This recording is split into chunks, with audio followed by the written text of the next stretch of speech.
அனைவருக்கும் அன்பு வணக்கம் நண்பர்களே. இன்றைக்கு ஜியோ பாலிடிக்ஸ். ஆமாம், அண்ணன் ட்ரம்ப் அவர்களது 28 அம்ச அந்த அமைதி திட்டம் அருமையாக அல்வா கிண்டுகிறாரு. இதை யாரெல்லாம் சாப்பிட போகிறாங்கன்னு தெரியல.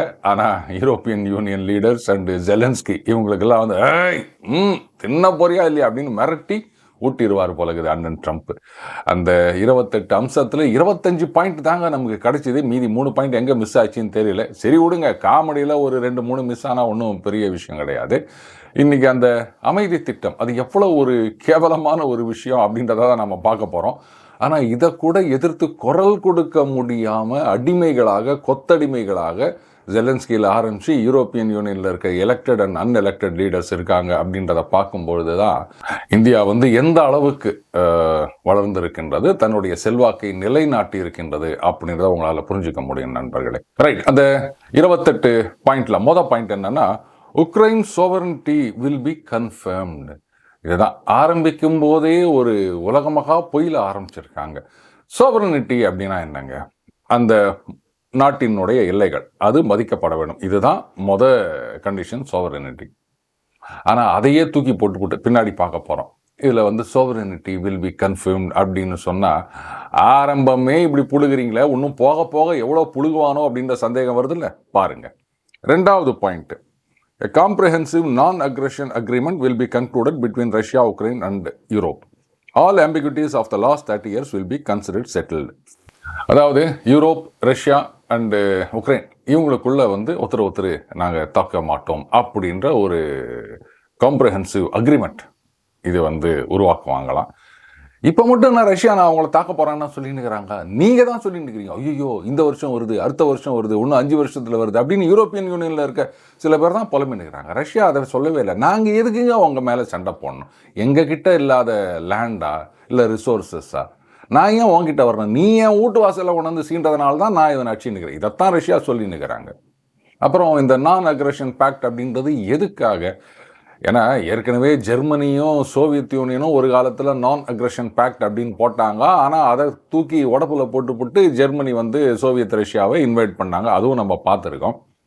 இந்த அக்ரிமெண்ட்லாம் என்ன பண்ணும் அப்படின்னு நினச்சின்னுக்கிறீங்க? சரி, அடுத்த பாயிண்ட்டுக்கு வருவோம்.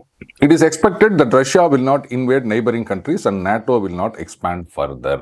ரஷ்யா வந்து மற்ற நாடுகள் மேலே போர் தொடுக்க மாட்டார்கள். அதே சமயத்தில் நேட்டோவும் வந்து இதற்கு மேலே இப்போ இருக்கிற நாடுகளோட முடிச்சுக்கோங்க, இதுக்கு மேலே வந்து நீங்கள் புதுசாக நாடுகளை இன்க்ளூட் பண்ணக்கூடாது. இதில் ஒரு ஆம்பிகிட்டி இருக்குது. யூரோப்பியன் யூனியன்லையா இல்லை உலகம் முழுக்கவா? ஏன்னா இப்போ நேட்டோவில் நினச்சிக்கின்னு திடீர்னு நாங்கள் பாகிஸ்தானை சேர்க்குறோம், இல்லை வந்து வேறு ஏதாவது ஒரு நாட்டை சேர்க்குறோம் நேட்டோவில் அப்படின்னாங்கன்னா அப்போ இது வயலேட்டிவாக இருக்கும்ல.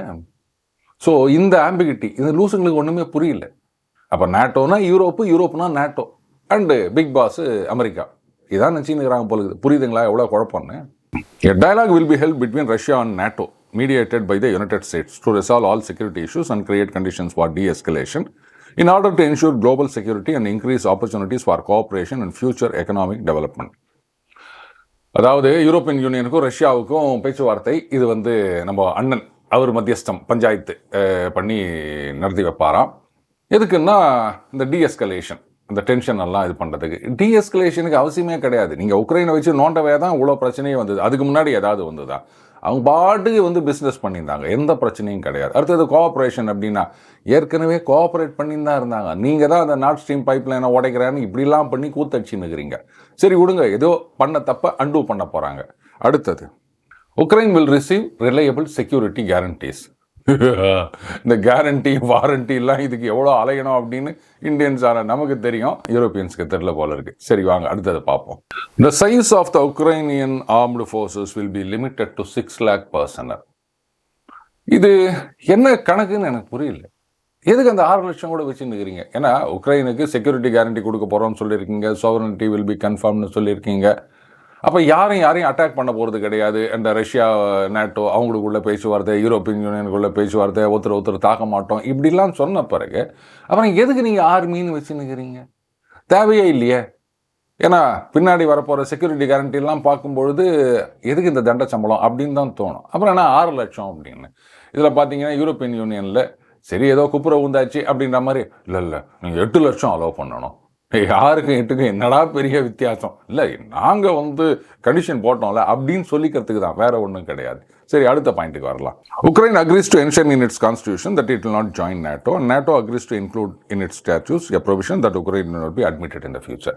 அதாவது உக்ரைனுடைய அரசியல் சட்டத்தில் நாங்கள் வந்து நேட்டோவில் சேரமாட்டோம் அப்படின்னு கொண்டு வரணுமா, அதே மாதிரி நேட்டோவின் சட்டத்திட்டங்கள்லையும் உக்ரைனை நாங்கள் சேர்க்க மாட்டோம் அப்படின்னு கொண்டு வரணுமா. அடுத்த point, NATO agrees not to station troops in Ukraine.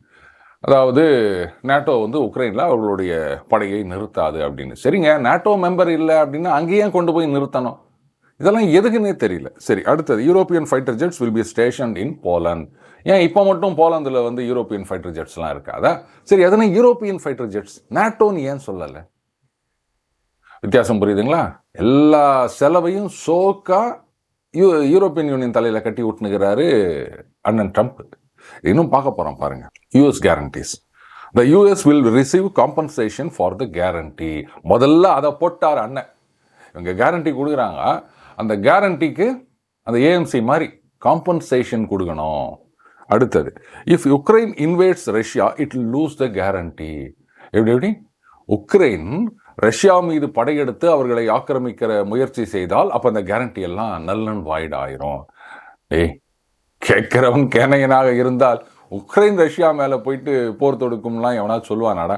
சரி, அடுத்தது, if Russia invades Ukraine in addition to decisive coordinated military response all global sanctions will be reinstated, recognition of the new territory and all other benefits of this deal will be revoked. ஒருவேளை Russia வந்து Ukraine மீது படையெடுக்கின்றது, தாக்குதல் நடத்துகின்றது அப்படின்னு சொன்னால் அப்போ வந்து அந்த பொருளாதார தடைகள் அதெல்லாம் இப்போ எடுக்க போகிறாங்க இல்லையா, கொஞ்சம் கொஞ்சமாக அதெல்லாம் மறுபடியும் கொண்டு வருவாங்களாம். இது வரைக்கும் 19 புதிய பொருளாதார தடைகள் போட்டே ஒன்றும் கிழிக்க முடியல, இதுக்கப்புறம் நீ புதுசாக கொண்டு வந்து போட்டு என்ன பண்ண போகிறோன்னா அதெல்லாம் கேட்கக்கூடாது. அடுத்தது, அந்த டிசைசிவ் மிலிட்ரி ரெஸ்பான்ஸ், அதில் வந்து அப்படி தான் சொல்லியிருக்காங்க ரெஸ்பான்ஸ்னு. இப்போல்லாம் என்ன பண்ணீங்க டிசைசிவ் மிலிட்ரி ரெஸ்பான்ஸு, என்ன ரெஸ்பாண்ட் பண்ணுறதுன்னே தெரியாமல் ஆளாளுக்கு போட்டு குழப்பின்னுக்கிறீங்க. இதே மாதிரி தான் அப்பவும் பண்ண போகிறாங்க. இது ரஷ்யாவுக்கும் தெரியும், உக்ரைனுக்கும் தெரியும். அதுக்கப்புறம் இந்த நியூ டெரிட்டரிஸ் அதை பின்னாடி பார்க்க போகிறோம். அதெல்லாம் வந்து இல்லை செல்லாதுன்னு சொல்லிடுவோம் அப்படின்னு இருக்காங்க. அடுத்த point, if Ukraine launches a missile at Moscow or St. Petersburg without cause, the security guarantee will be deemed invalid. மாஸ்கோவிலையோ இல்லை வந்து செயின்ட் பீட்டர்ஸ்பர்க்லேயோ வந்து உக்ரைன் ஒரு ஏவுகணை தாக்குதல் நடத்தினால், அது எப்படி காரணம் இல்லாமல் நடத்தினால் அப்போ அந்த கேரண்டி எல்லாம் நல் அண்ட் வாய்ட். அதாவது இப்போ நம்ம ஒரு சாமான் வாங்குகிறோம் அப்படின்னா அதில் வாரண்ட்டி அப்படின்னு போட்டிருப்பாங்க, போட்டுட்டு அதில் கீழே ஒரு கண்டிஷன் போட்டிருப்பாங்க. நீங்களாக யாரையாவது வச்சு ரிப்பேர் பண்ணாலோ இல்லை இந்த தப்பாக ஹேண்டில் பண்ணி ஏதாவது ஆனாலோ அப்போ அந்த warranty will become null and வாய்ட்னு போட்டிருப்பாங்க இல்லையா. அந்த மாதிரி ஒவ்வொரு இடத்துலையும் அந்த நல் அண்ட் வாய்ட் கண்டிஷன் கொண்டு வந்துருக்காரு அண்ணன் ட்ரம்ப். ஏவுகணை தாக்குதல், அதுனா செயின்ட் பீட்டர்ஸ்பர்க் அண்ட் மாஸ்கோ, வேறு இடத்து மேலே தாக்குதல் நடத்தில அதை ஒத்துக்க மாட்டாங்களா. அடுத்தது, வித்தவுட் காஸ் அப்படின்னா சரிங்க, அவன் வந்து ஒரு வேலிட் ரீசனோட தான் பண்ணா இல்லை அப்படின்றத யார் முடிவு எடுக்கிறது? இதெல்லாம் சப்ஜெக்ட். ஏன்னா எப்போவுமே அந்த உக்ரைன் யூரோப்பியன் யூனியனை அவங்க அழுத்தத்தில் வச்சிருக்கிறதுக்கான கண்டிஷன்ஸ் இதெல்லாம். சரி, அடுத்தது பார்க்கலாம். Ukraine is eligible for EU membership and eligible for preferential short term access to market. அதுவும் கொஞ்ச நாளைக்கு தான், டெம்பரரி தானே தவிர பர்மனன்ட் கிடையாது. யூரோப்பியன் மார்க்கெட் ஆக்சஸ்ன்றது யூரோப்பியன் யூனியனில் சேர்த்துப்பாங்களாம். தாராளமாக சேர்த்துக்காங்க, எங்களுக்கு என்ன வந்தது. சரி, அடுத்த கண்டிஷன் பார்ப்போம். A powerful global package of measures to rebuild Ukraine, including but not limited to. Right, உலக அளவில் என்ன பண்ணுறாங்களா, உக்ரைனை வந்து மறுபடியும் கட்டமைக்க வேண்டும் அப்படின்னு சில ஐடியா சொல்லியிருக்காங்க. இது மட்டும் இல்லை, இன்னும் நிறைய ஐடியாவும் பின்னாடி வரும் அப்படின்றதையும் சொல்கிறாங்க. மொதல் idea, the creation of a Ukraine development fund to invest in fast-growing industries, including technology, data center and artificial intelligence. அதாவது உக்ரைன் டெவலப்மெண்ட் ஃபண்ட் அப்படின்னு ஒன்று கிரியேட் பண்ண போகிறாங்களா. அதுக்கு பணம் எப்படி வரும்ன்றதை பின்னாடி பார்க்கலாம். அது எதுக்காகன்னா இந்த technology, data centre, artificial intelligence இங்கெல்லாம் இன்வெஸ்ட் பண்ணுறதுக்கு. கேட்கவே சந்தோஷமாக இருக்குல்ல. ஆமாம், ஒரு நாடு வந்து அடி வாங்கி உதப்பட்டு நாசமாக போயிருக்கு. ஸோ அங்கே வந்து அதை மறுபடியும் கை தூக்கி விடணும் அப்படின்னா இந்த மாதிரி இன்வெஸ்ட்மெண்ட்லாம் தேவை தான். ரைட், அடுத்தது, the United States will cooperate with Ukraine to jointly rebuild, develop, modernise and operate Ukraine's gas infrastructure including pipelines and storage facilities. உக்ரைனோட அமெரிக்கா அப்படியே ஒரு நீண்ட ஒத்துழைப்பில் ஈடுபடுவார்கள். எதுக்காகன்னா கேஸ் பைப்லைனு இந்த மாதிரி விஷயங்களெல்லாம் ரீபில்ட் பண்ணுறதுக்கு. ரீபில்ட் பண்ணுறது அப்படின்னா கான்ட்ராக்டு. அப்போ அந்த கான்ட்ராக்டு அமெரிக்காவுக்கு மட்டும்தானே, யூரோப்பியன் யூனியனில் இருக்கவங்களுக்கு கிடையாதா? நோ, கிடையவே கிடையாது. அதுதான் இந்த ஷரத்து கூறுகின்றது. அடுத்தது, joint efforts to rehabilitate war affected areas for the restoration, reconstruction and modernisation of cities and residential areas. அதாவது இந்த குண்டு வீச்சில் தாக்குதல் அடைந்த நகரங்கள் அதெல்லாம் இருக்கு இல்லையா, அதெல்லாம் ரீகன்ஸ்ட்ரக்ட் பண்ணணும். அகெயின் இதுவும் வந்து யூரோப்பியன் யூனியனுக்கு எந்த கான்ட்ராக்டும் கிடையாது, அமெரிக்கா தான் எல்லாத்தையும் எடுத்துக்க போகிறாங்க. ரைட். அடுத்தது, infrastructure development, extraction of minerals and natural resources. அண்ணா வந்துட்டார் பார்த்தீங்களா, ரேர் எர்த் எலிமெண்ட்ஸு, இதுலேயும் யூரோப்பியன் யூனியனை உள்ள விட மாட்டார், ஒன்லி அமெரிக்கா தான் இந்த கோஆப்ரேஷன் அப்படின்னு சொல்லிடுவார். ஸோ அவர் கணக்கு கரெக்ட் ஆகிடுச்சு. ஏன்னா 4 வருஷத்துக்கு அப்புறம் ஒருவேளை பதவி விட்டு போயிட்டார் அப்படின்னு சொன்னால் பிஸ்னஸ் ஆஸ் யூஷுவல்னு இருக்கணும் இல்லையா. புள்ள மருமகன் அவங்கெல்லாம் நிறைய கம்பெனி வச்சுன்னுக்கிறாங்க. அதனால் அவங்களுக்கெல்லாம் இப்போவே நம்ம வழி ஏற்படுத்தி கொடுத்தாதாங்க நம்ம மக்களுக்கு நாம் செய்யாமல் யார் செய்ய போகிறாங்க. மக்கள்னா பல அர்த்தங்கள் இருக்கின்ற தமிழில், அதில் எந்த அர்த்தம் உங்களுக்கு பிடிச்சிருக்கோ அதை நீங்கள் எடுத்துக்கோங்க. The World Bank will develop a special financing package to accelerate these efforts. ஆமாம், இதுக்கு காசு எங்கேருந்து வரணும், வேர்ல்டு பேங்க் நீங்களும் கொடுங்க அந்த காசை அப்படின்னு. ரைட். அடுத்தது, Russia will be reintegrated into the global economy. நீங்கள் தான் தெளிவு வச்சிங்க, இப்போ நீங்களே சேர்த்துக்கு வரேன்னு சொல்கிறீங்க. Very good. இதில் ஒன்று என்னென்னா, இந்த G7 இப்போ G8 இருந்தது, ரஷ்யாவை தள்ளிட்டாங்க, அதில் இவங்களை மறுபடியும் சேர்த்துப்பாங்களாம். அடுத்தது, லிஃப்டிங் ஆஃப் சாங்ஷன்ஸ். இது பார்த்தீங்கன்னா ஸ்டேஜ் பை ஸ்டேஜாக, கேஸ் பை கேஸ் பேசிஸாக. எப்படிங்க சண்டை மட்டும் உடனே நிற்கணும், ஆனால் பொருளாதார தடைகள் மட்டும் அப்படியே நிதானமாக எடுப்போம் அப்படின்னா இது அண்ணன் ட்ரம்ப் எப்படி ஒத்துப்பார் அப்படின்னு தெரியல. சரி, இருந்துட்டு போட்டோம். அடுத்தது பாருங்கள், இதுதான் ஐசிங் ஆன் த கேக்கு.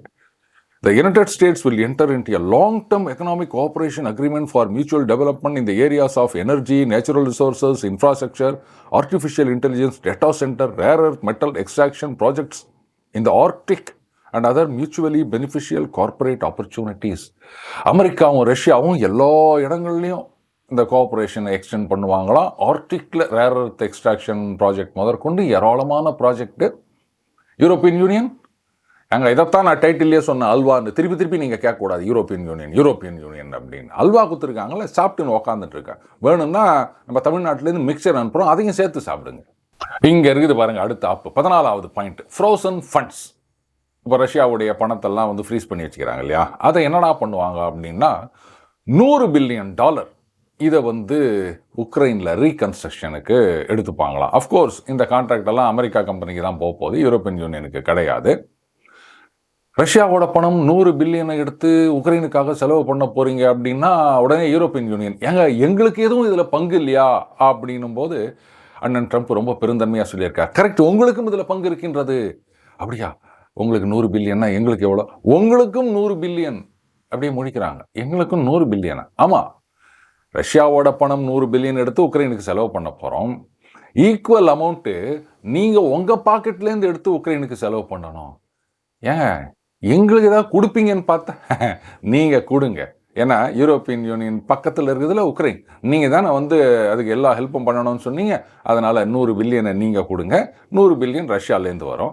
அந்த 200 பில்லியன் கான்ட்ராக்டும் அமெரிக்க கம்பெனிகள், அதெல்லாம் நம்ம பிள்ளை மருமவன், ஆமாம், அவங்க அதெல்லாம் எடுத்துகிட்டு போவாங்க. என்ன இப்போ நம்ம பசங்களுக்கு நாம் தானே செய்யணும். எப்படி இருக்குது பார்த்தீங்களா அந்த பிளானு? சரி, இப்போது ரஷ்யா கிட்டேருந்து ஆட்டையை போட்டது கிட்டத்தட்ட ஒரு 200லேருந்து 300 பில்லியன்னு வேறீடு கணக்கு சொல்கிறாங்க. 100 பில்லியன் இங்கே வந்து உக்ரைனுக்கு செலவு பண்ண போகிறாங்க. அந்த பணத்தில் மீதி பணத்தை என்ன பண்ண போகிறாங்க கேள்வி வருது இல்லை, இதை சொல்கிறேன். The remainder of the frozen Russian funds will be invested in a separate US-Russian investment vehicle that will implement joint projects in specific areas. This fund will be aimed at strengthening relations and increasing common interest to create a strong incentive not to return to conflict. இது பயங்கரமான விளக்கண்ணையாக இருக்குது. அதாவது Russian American கோஆப்ரேஷனாக என்னவோ special வெஹிக்கிளாக அதில் invest பண்ணுவாங்களாம், என்னென்னவோ போட்டிருக்குது. Or maybe இப்படி வச்சுக்கலாம்னு நினைக்கிறேன். அந்த 100 பில்லியன் அமெரிக்கா கான்ட்ராக்ட், மீதி இருக்க பணத்தில் ரஷ்யா அமெரிக்கா அவங்க 2 கான்ட்ராக்ட் அப்படின்னு நினச்சாங்களா? இல்லை இதில் வந்து உங்களுக்கு கான்ட்ராக்ட், உங்களுக்கு பணம் டைரெக்டாக கொடுத்தா மாதிரி இருக்கக்கூடாது, இன்டெரக்டாக அப்படி கொடுக்குற மாதிரி இருக்கட்டும் அப்படின்னு ஏதாவது அண்டர்ஹேண்ட் டீலிங் இருக்குதா ட்ரம்ப்புக்கும் புட்டினுக்கும் அப்படின்னு தெரியல. இதனுடைய ஃபுல் டீட்டெயில்ஸ் வரும்போது தான் இதை பற்றி நம்ம பேச முடியும். பட் அல்டிமேட்லி ஒன்று மட்டும் நல்லா தெரியுது, யூரோப்பியன் யூனியனுக்கு இது அல்வா, உக்ரைன் மக்களுக்கும் அல்வா. இப்போ இன்னொரு முக்கியமான பாயிண்ட்டை பார்க்க போகிறோம். Territories. Crimea, Luhansk and Donetsk will be recognized as de facto Russian, including by the United States. அதாவது மொதல் பாயிண்ட் என்ன சொன்னாங்க, Ukraine sovereignty will be confirmed சொன்னாங்க. ஆனால் இந்த மாதிரி Crimea, Luhansk and Donetsk will be recognized as Russian territories அப்படின்னு சொல்லியிருக்காங்க. இதில் எந்த புரியுது இல்லையா? இதெல்லாம் பண்டில் ஆஃப் லைஸ், ஏமாத்து வேலை தான் இந்த பீஸ் பிளான் அப்படின்றது. நம்ம அந்த அலாஸ்கா மீட்டிங் போதே சொல்லியிருந்தோம், கண்ணில் டாலரை காமிச்சிட்டாரு புட்டின். அதனால தான் நிறைய பிஸ்னஸ்மேனை கூப்பிட்டு போயிருந்தார். ஸோ அப்போவே புரிஞ்சிடுச்சு ட்ரம்ப்புக்கு, என்ன சார் நடுவில் வந்து இப்படி ஃப்ளிப் ஃப்ளாப் அப்படின்னு சொன்னால் இதெல்லாம் யூரோப்பியன் யூனியனை ஏமாத்துறது. பார்த்தீங்களா, நான் உங்களுக்காக தான் இருக்கேன், நீங்கள் சொன்னால் கேட்டுக்கிறேன் அப்படின்ற மாதிரிலாம் சொல்லிட்டு இப்போ இந்த 28 அம்ச திட்டத்தை கொடுத்துட்டு வியாழக்கிழமைக்குள்ளே நீ ஒத்துக்கணும் அப்படின்னு வொலோடிமிர் ஜெலன்ஸ்கிக்கு ப்ரெஷர் கொடுத்துனுக்கிறாரு. யூரோப்பியன் யூனியனில் என்ன பண்ணுறாங்க, ரைட்டு இதை ஒரு பேசிஸாக வச்சுட்டு நம்ம ஃபர்தராக இதுக்கு மேலே என்ன பண்ண போகிறீங்க நீங்கள் அப்படின்னுக்கிறாரு. இதில் இன்னொரு குழப்பமும் பண்ணின்னுக்கிறாங்க. உக்ரைன் வந்து without cause Saint Petersburg or மாஸ்கோவில் மிசைல் தாக்குதல் நடத்தினா அந்த கேரண்டி எல்லாம் நல் அண்ட் வாய்ட் அப்படின்னு சொல்லிக்கிறாங்க. Foreign fighters, NATO fighters will not be stationed in Ukraine அப்படின்னு சொல்லியிருக்காங்க. ஆனால் இப்போ இந்த பீஸ் பிளானில் சம்மந்தம் இல்லாமல் இன்னொரு கருத்து சொல்லின்னுக்கிறாங்க, டொமஹாக் அந்த மிசைல்ஸை நாங்கள் கொடுக்குறோம் அப்படின்னு. இதுவும் ட்ரம்ப்பே சொன்னார், டோமஹாக்கெல்லாம் உங்களுக்கு ஆப்ரேட் பண்ண தெரியாது, மினிமம் 6 மாதத்துலேருந்து 1 வருஷம் உங்களுக்கு ட்ரைனிங் வேணும், அது மட்டும் இல்லை இதை நீங்கள் ஆப்ரேட் பண்ணுறதுக்கு நாங்கள் விட மாட்டோம், அதனால் கொடுக்க முடியாது அப்படின்னு சொல்லியிருந்தார். அப்போது டோமஹாக்காக கொண்டு போய் வச்சுட்டா எப்படி உக்ரைனுக்கு ட்ரைனிங் கொடுப்பாங்களா? ட்ரைனிங் கொடுக்கணும் அப்படின்னாலும் அமெரிக்கன் ஃபோர்ஸஸ் அங்கே போய் தான் ட்ரைனிங் கொடுக்கணும். இல்லை நீங்கள் வந்து அமெரிக்காவில் வந்து ட்ரைனிங் எடுத்துக்காங்க அப்படின்னா அப்போ நாங்கள் ஆப்ரேட் பண்ண விடமாட்டோம்னு சொன்னது பொய்யா கோபால்? இல்லை நாங்களே தான் ஆப்ரேட் பண்ணுவோம் அப்படின்னு சொன்னால் டோமஹாக் அங்கே கொண்டு போய் வச்சுட்டா அப்போ அமெரிக்கன் ஃபோர்ஸஸ் அங்கே இருக்குமே, அது ஃபாரின் ஃபைட்டர்ஸ்னு எடுத்துக்க மாட்டாங்களா? அப்போ இது வந்து இந்த பீஸ் அக்ரிமெண்ட்டோடைய ஷரத்துக்களை வயலேட் பண்ணுற மாதிரி ஆகாதா? Kherson and Zaporizhzhia will be frozen along the line of contact which will mean de facto recognition along the line of contact. அதாவது ஏற்கனவே கிரைமியா, டோனட்ஸு, லுஹான்ஸ்க்கு இது 3த்தையும் முழுசாக குத்து போட்டாங்க. இந்த கெர்சான் அண்ட் ஜப்பரோஷியாவில் இப்போ எங்கே சண்டை போட்டுனுக்கிறாங்களோ, இப்போனா இன்னைக்கு இல்லைங்க, இந்த பீஸ் பிளான் என்னைக்கு அமலுக்கு வருகின்றதோ அன்னி தேதியில் எந்த இடத்துல 2 பேரும் நேருக்கு நேர் சண்டை போட்டுனுக்கிறாங்களோ அந்த இடத்தோட ஃப்ரீஸ் பண்ணிடணும். அந்த கோட்டை தாண்டி நீயும் அந்த பக்கம் வரக்கூடாது, நானும் அந்த பக்கம் வரக்கூடாது. ஸோ அது வரைக்கும் ரஷ்யா பிடிச்சி வச்சிருக்க இடங்களெல்லாம் ஆமாம் அது ரஷ்யன் டெரிட்டரி தான் அப்படின்னு அமெரிக்கா உட்பட எல்லாரும் ஒத்துப்பாங்களாம். எப்படிங்க உக்ரைன் சோவரினிட்டி வில் பி கன்ஃபார்ம்னு பாயிண்டில் சொல்லிட்டு இப்படி ஒவ்வொன்றா போட்டு கீழ்ச்சின்னுக்கிறீங்களா? அதெல்லாம் கேட்கக்கூடாது. அடுத்தது மற்ற இடங்களில் ரஷ்யா பிடிச்சி வச்சிருக்க இடம் இருக்கு இல்லையா, அதுலேருந்தெல்லாம் அவங்க வெளில போயிடுவாங்களாம். பரவாயில்லையா, ரொம்ப நல்லா இருக்காங்களா? அதாவது ஈஸ்டர்ன் உக்ரைன் அப்படின்றது கிட்டத்தட்ட ஒட்டு மொத்தமாக ரஷ்யாவிடம் போய்விட்டது. அதை எல்லாரும் ரெகக்னைஸ் பண்ண போகிறாங்க. இதுதான் இன் எஃபெக்ட் ஆக போகுது. எல்லாத்துக்கும் மேலே இந்த டோனட்ஸ்க் இருக்கு இல்லையா, அங்கே கொஞ்சம் இடங்களில் இன்னும் உக்ரைன் ஃபோர்ஸஸ் இருக்குது. அப்போ என்னங்க அந்த இடம்லாம் வந்து உக்ரைனுக்கு அப்படின்னா வச்சாரு பாருங்க ஆப்பு அண்ணன் ட்ரம்ப்பு. அந்த டோனட்ஸ் இது வந்து நம்ம ஒரு ஸ்டேட் மாதிரி அப்படின்னு வச்சுக்கோங்களேன். அந்த ஒப்லாஸ்ட் அங்கே நீங்கள் என்ன பண்ணுங்க, உக்ரைன் டோனட்ஸ் அப்படின்னா அப்படியே நீங்கள் வெளில வந்துடுங்க. அந்த ஸ்டேட் ஆர் டிஸ்ட்ரிக்ட் எப்படி வேணால் வச்சுக்கோங்க. அந்த இடம் ஃபுல்லாக ரஷ்யா கொடுத்துடணும். ஏங்க சண்டையில் ஜெயிச்சதை ஒன்றா கொடுன்னு சொல்லுங்கள், அது நியாயமாக இருக்குது. ஆனால் இங்கேருந்து என்னை வெளில போக சொல்லிட்டு அதையும் கொடுன்னு சொல்கிறீங்களா? இதை நியாய அநியாயத்தில் நீ பேசக்கூடாது, இப்படி தான் சொல்லார் போல இருக்குது ட்ரம்ப்பு. அண்டு உக்ரைன் ஃபோர்ஸஸ் வெளில வந்த இடம் வந்து டீமிலிட்டரைஸ்டு ஜோன் அப்படின்னு சொல்லுவாங்களாம். ரஷ்யன் கண்ட்ரோல் தான், ஆனால் அங்கே வந்து ரஷ்யன் ஆர்மி போகக்கூடாது. உக்ரைன் ஆர்மி முதல்ல வெளில வந்துடணும். ஒட்டு மொத்தமாக அந்த ஓப்லாஸ்ட் ஸ்டேட் ஆர் ப்ராவின்ஸ் அதை ரஷ்யா கிட்ட கொடுக்கறதுக்கு அண்ணன் ட்ரம்ப் ஏற்பாடு பண்ணிட்டார். இதுக்கு மேலே இந்த பீஸ் பிளானில் என்ன இருக்குது அப்படின்னு நினைக்கிறீங்க? இப்போது உக்ரைனில் அடுத்தது பார்த்தீங்கன்னா உக்ரைனில் 100 நாட்களுக்குள் தேர்தல் நடத்தப்படும் அப்படின்னு. இதில் ஜெலன்ஸ்கி ஒரு கண்டிஷன் வச்சுருக்கிறதா சொல்கிறாங்க. என்ன கண்டிஷன் அப்படின்னா, இல்லை நாங்கள் வந்து எங்கள் நாட்டின் பகுதிகளெல்லாம் கொடுத்துட மாட்டோம், அதெல்லாம் கிடையாது. விசாரணை கமிஷன் எதுவும் வைக்கக்கூடாது. எதுக்கு? இல்லை இது வரைக்கும் நிறைய எய்டு நிறைய ஈடுனா எய்ட்ஸ்ன்னு சொல்லாமா? ஆமாம், அந்த எய்ட்ஸ் எல்லாம் கொடுத்தாங்க இல்லையா, அந்த பணத்தை என்ன செலவு பண்ணாங்கோ அப்படின்லாம் யாரும் எந்த கேள்வியும் கேட்கக்கூடாது. விசித்திரமாக இருக்குல்ல. ஏற்கனவே வந்து நம்ம ஊரில் டிவிஏசி அப்படின்னு சொல்கிறோம் இல்லையா, அந்த மாதிரி அங்கே ஆன்டி கரப்ஷன் அமைப்பு வந்து அந்த முன்னாள் டிஃபென்ஸ் மினிஸ்டருக்கு எதிராக குற்றச்சாட்டு எல்லாம் சொல்லினுக்கிறாங்க. நம்ம ஏற்கனவே பார்த்தோம். ஆரம்ப காலகட்டத்திலேயே வந்து அந்த எய்டு மணியில் சோல்ஜர்ஸ்க்கு சாப்பாடு போடுற கான்ட்ராக்ட் அதில் ஆட்டையை போட்டாங்கன்னு. இது ஜெலன்ஸ்கிக்கும் பங்கு இருக்கும். ஆனால் இங்கே இருக்கிற சில அரசியல்வாதிகள் மாதிரி இவர் எதுவும் கழுத்து போடாமல் மற்றவங்க மட்டும் கழுத்து போட வச்சுட்டு பணத்தை மட்டும் அவர் ஆட்டையை போட்டார். ஸோ இதுதான் அவருக்கு பயம். நாளைக்கு இவங்க பாட்டி வந்து விசாரணை கமிஷன் சொல்லிட்டு எதாவது பண்ணிட்டாங்கன்னா என்ன பண்ணுறது? ஏங்க நான் தான் நீங்கள் சொல்கிறது எல்லாம் ஒத்துக்கிறேனுங்க, ஏங்க என்னை போட்டு டார்ச்சர் பண்ணுறீங்க அப்படின்னு யூரோப்பியன் யூனியன் லீடர்ஸ், குறிப்பாக அந்த அன்எலெக்டட் லீடர்ஸ், அவங்கள பொறுத்த வரைக்கும் ஜெலன்ஸ்கிக்கு ஆதரவாக தான் பேசுவாங்க, விசாரணை கமிஷன்லாம் கூடாது அப்படின்னு. ஏன்னா அவர் மேலே விசாரணை கமிஷன்னா அந்த ஆள் பாட்டுக்கு கண்டதை உளறி வச்சு 7.5 இழுத்து விட்டான்னா என்ன பண்ணுறது அப்படின்ற ஒரு பயம் இருக்கும். இதில் யார் யாருக்கு எவ்வளோ மில்லியன் பில்லியன் போச்சுன்னு கணக்கே கிடையாதுங்க. இன்றைக்கி யூரோப்பியன் யூனியனில் வந்து அந்த மெல்லவும் முடியாமல் துப்பவும் முடியாமல்னு சொல்லுவாங்க இல்லையா, அந்த மாதிரி நிலைமையில் இருக்காங்க. இப்போ உக்ரைனில் இருக்கவங்களாம் கேள்வி கேட்டுனுக்கிறாங்க, ஏண்டா இத்தனை வருஷமாக சண்டை போட்டோம், எத்தனை லட்சம் உயிர்களை நம்ம பலி கொடுத்துருக்கோம், எத்தனை நகரங்கள் அழிஞ்சு போயிருக்கு, வீடுகள் அழிஞ்சு போயிருக்கு, எத்தனை லட்சம் பேர் வந்து அக்கம் பக்கத்து நாடுகளுக்கு அகதிகளாக போய்க்கிறானுங்க. இவ்வளோலாம் பண்ணிட்டு சரி ஏதோ அமைதி கொண்டு வருவீங்க அப்படின்னு நினச்சா, இது வரைக்கும் சண்டையில் தோத்தது மட்டும் இல்லை, புதுசாகவும் இருக்கிற டெரிட்டோரியெல்லாம் ரஷ்யா கிட்ட தூக்கி கொடுத்துட்டு போங்க அப்படின்னு சொல்கிறீங்க. இவ்வளோ நாளாக உதவின்னு சொல்லிட்டு ஏமாற்றிட்டு வந்தீங்க. கட்சியில் பார்த்தா அதெல்லாம் கடன், அதை வேற திருப்பி கட்டணும். ஒட்டுமொத்த கான்ட்ராக்டும் அமெரிக்கன் கம்பெனிக்கு தானா? அவன் சொல்கிறத கேட்டுக்கின்னு யூரோப்பியன் யூனியன் லீடர்ஸே ஆடுறானுங்கன்னும் போது உக்ரைனில் இருக்கவங்க என்ன பண்ண முடியும்? சுத்தமாக நாட்டையே வித்து புட்டிங்களாடா, இதுக்கு எதுக்கடா இப்படி சண்டை போட்டது அப்படின்னு கேட்டுனுக்கிறாங்க. இதில் அந்த ஃப்ரோசன் ரஷ்யன் ஃபண்ட்ஸ் இதை யூட்டிலைஸ் பண்ணுறதுக்கு புட்டின் ஒத்துப்பாரான்னு எனக்கு தெரியல. ஆர் மேபி நான் சொன்ன மாதிரி அண்டர் ஹேண்ட் டீலிங், கவலைப்படாதீங்க அதெல்லாம் இப்படி டைவெர்ட் பண்ணலாம் அப்படின்னு ஏதாவது பிளான் இருந்ததுன்னா புட்டின் இதை ஒத்துப்பார். ஆஸ் ஆஃப் நோ ரஷ்யா தரப்பிலிருந்து இதற்கு பெரிய எதிர்ப்பு வரவில்லை. ஜெலன்ஸ்கியை பொறுத்த வரைக்கும் பெரிய எதிர்ப்பு வரவில்லை. ஏன்னா அவருக்கு தெரிஞ்சு போச்சு, இதெல்லாம் நம்ம எதிர்த்தோன்னா வேலைக்கு ஆகாது, நம்மளை தூக்கி போடுறதுன்னு முடிவு பண்ணிட்டாங்க அப்படின்னு. யூரோப்பியன் யூனியன் லீடர்ஸ் எதுவும் சொல்ல முடியாமல் இந்த கதவீடுகளை மாட்டின எலி மாதிரி கத்தக்கூட முடியாமல் இருக்காங்க. இப்போது இதை வந்து இம்ப்ளிமெண்ட் பண்ணியே தீர்வேன்னு சொல்லியிருக்கிறார் ட்ரம்ப். ஆனால் இதில் ட்ரம்ப் சொல்லியிருக்காரு, இது ஒன்றும் ஃபைனல் கிடையாதுங்க, அதை அப்படி பேசிக்கலாம் அப்படின்னு. எல்லாம் ஒரு கிவ் அண்ட் டேக்கு அப்படி போகலான்னா இதில் யார் கிவ் வர்றது, யார் டேக்கிறது? எல்லாமே உக்ரைன் கிவ்வுது, ரஷ்யன் டேக்குது, அமெரிக்கா டேக்குது. யூரோப்பியன் யூனியனுக்கு இதில் ஒன்றுமே கிடையாது. இப்படி நல்லா அல்வா கிண்டி கொடுத்துக்கிறாரு. காரணம் என்ன அப்படின்னா, யூரோப்பியன் யூனியன் இவ்வளவு காலமாக அவங்களுடைய டிஃபென்ஸ் செக்யூரிட்டிக்கு வந்து அமெரிக்காவையே நம்பி இருந்துட்டாங்க. இன்னைக்கு அசிங்கமாக சொல்கிறாங்க, we need partners not dependents அப்படின்னு. அதாவது எங்களை நம்பி இருக்காது, எங்களோட சேர்ந்து நடக்கிற மாதிரி பார்ட்னராவா, எல்லாத்துக்கும் என்னையே நம்பிட்டு இருக்காது, என்ன அஞ்சகட ஒரு அறிவே இல்லை உனக்கு அப்படின்னு அசிங்கமாக திட்டி புட்டா மாதிரி தான் இருக்குது இது. இன்னைக்கு நம்ம பார்ட்னர்ன்ற இடத்துல இருக்கோம். ஏன்னா அமெரிக்காவை டிபெண்ட் பண்ணி இல்லை நம்ம. நண்பர்கள் இது படிச்சிருப்பாங்கன்னு நினைக்கிறேன். அண்ணன் ட்ரம்ப் வந்து காஃபி, ஸ்பைசஸ், இன்னும் பல பொருட்களுக்கு எதிரான டாரிஃபை வித்ட்ரா பண்ணிட்டார். கிட்டத்தட்ட $1 பில்லியன் அளவுக்கு இது வந்து ஏற்றுமதி அப்படின்னு சொல்கிறாங்க. காரணம் என்னென்னா, அமெரிக்காவில் விலையெல்லாம் ஏறிக்கொண்டு இருக்கின்றது. நான் சொன்னேன் இல்லையா, ஒரு 3 to 6 மாதம் தாக்கு பிடிச்சா போதும், அதுக்கப்புறம் தானாக வந்து சரண்டர் ஆயிடுவாங்கன்னு. நம்ம கேட்டோமா?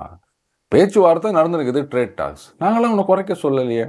வேணா நம்ம ஒன்று பண்ணலாம், வீம்புக்கான அப்போ நாங்கள் போடுறோம் 50% டாரிஃப் எக்ஸ்போர்ட்டுக்கு அப்படின்னு. நானாக குறைக்க சொன்னேன், நீயா வந்து குறைச்சிக்கிற? இதே மாதிரி தான் ஒவ்வொன்றும் நடக்க போகுது. ஸோ யூரோப்பியன் யூனியன் என்னதான் நாங்கள் பணக்கார நாடுகள் G7 அப்படின்லாம் சொல்லிட்டு வந்தாலும், பரம்பரை பணக்காரன் அப்படின்னு சொல்லிட்டு வந்தாலும், ஒரு சோவரின் கண்ட்ரி அப்படின்னு வரும்போது இதை விட கேவலமாக எந்த ஒரு இண்டிபெண்டன்ட் நேஷனும் இருக்க முடியாதுன்றதை ப்ரூவ் பண்ணியிருக்காங்க. அதே சமயத்தில் இந்தியா இதெல்லாம் வந்து 10-15 வருஷத்துக்கு முன்னாடி இருந்த இந்தியா கிடையாது. இதுதான் புதிய இந்தியா.